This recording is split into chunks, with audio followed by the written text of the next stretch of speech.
What I do, I help people buy and sell residential real estate. Very passionate about it. You know, I came out of college, went to work with New York Life Insurance right off the bat.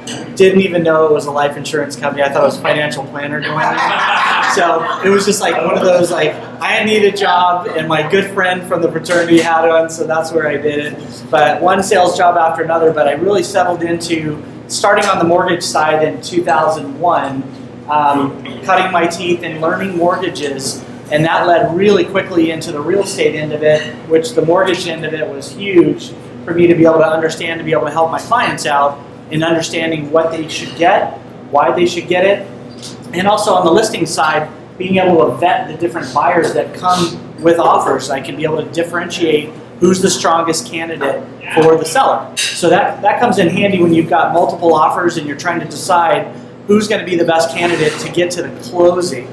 Because in real estate, it's not necessarily who offers, it's who can close. And that you don't want to fall out more than one time. It does happen, but it's rare. But you don't want to continually fall out because of loans. So there's a stat, I think it's like 30% of offers are made by people that have never talked to a mortgage professional.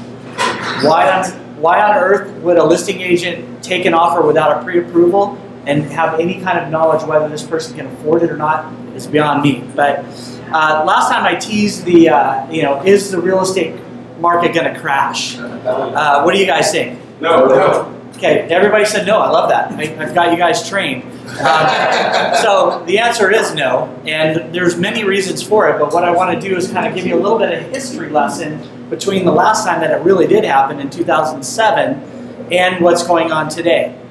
So in 2007, if you remember, from 2003 to 2006, it was like right now, it was like red hot, things were going crazy, lots of buyers coming out of the woodwork, and it led up to this kind of bubble and then it crashed.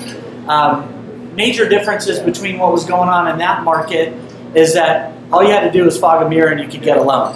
So the bad loans were so insane. It was like even the mortgage people putting them together were like, "Are you sure?" Like it's like 550 credit score with no money down and no nothing. It was like stated income. In fact, they blew past the stated income and went to no income, no asset. Wow. So it was like just literally sign it, and everybody, even the appraisers, were like, this isn't going to go well. So that's what was happening back then. Major differences between now. So back then you had a much higher inventory environment. You had these bad loans that were there, and you also had a lower demand than what is realized today. So a lot of people don't realize this, but when the market crashed in 2007 and 8, the builders stopped building. They got held with a lot of inventory. In some parts of the U.S., they were actually tearing homes back down because there was too much liability to keep them vacant. So that's a crazy thing to think that they just built it and then tear it down. So the difference between the market right now is that we have crazy low inventory. It's the lowest inventory that we've seen in the history of when I've run in 19 years. I've never seen inventory just be so scarce than it is right now. We also have one of the highest demands. And part of that is that pent up during those time, people were moving in with parents and they were losing jobs. And throughout that whole Great Recession, people were doing what it took to survive.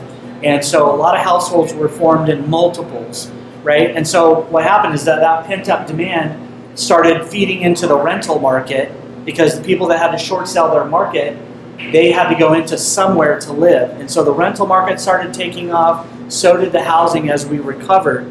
And so we have one of the highest demands that we have because of low interest rates and because of need. And the builders are just now coming online with a little bit more than 1.5 million new starts per year. The demand was that. So because the population is still increasing, believe it or not, they're moving around the United States, but they still increase. The need for housing is still there, and it's growing at 1.5 million new starts just to meet the demand. And during that whole time, except for this year, they were about 1 million. And then after that, they stopped. Then they started ramping up, and it took them a while to get there. So high demand.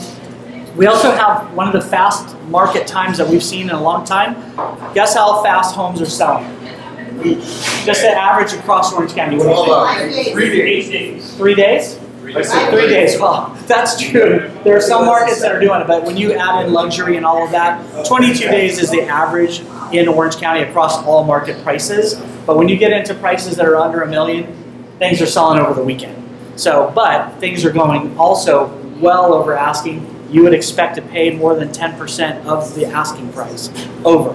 So if you don't do that and you're not willing to do that, you should not be in this market right now. So what's happening is that it's going up. So the also thing is we have this low interest rate environment that John's been telling you about for a time. So when you mix the high demand, that's being fueled by this low rates and no inventory. It's crazy. So you also have the difference between now and then is that buyers actually have to qualify for loans. Shocker, right? Yeah. So they actually have to do more than breathe. They have to have a job. They have to have like all kinds of qualifications. And the other thing is that I don't exactly know where the money comes back. Maybe they're selling Bitcoin or something like that, but they're putting like a lot of money down. And so the equity position that people have is a major difference than what was there before. So one of the reasons that it's not going to crash is that people have a lot of equity. People are putting 20, 30, 40% down. There's still some cash buyers, but by far people are taking loans because they're so inexpensive to do so. So I would advise taking a loan. So those are the major differences between the two. And so you can rest assured real estate over the long term is one of the best investments you could ever have. And so if you know anybody that's paying rent, they just do the math and they can see really quickly that they should be owning a home for that price. So that's what I had for you today.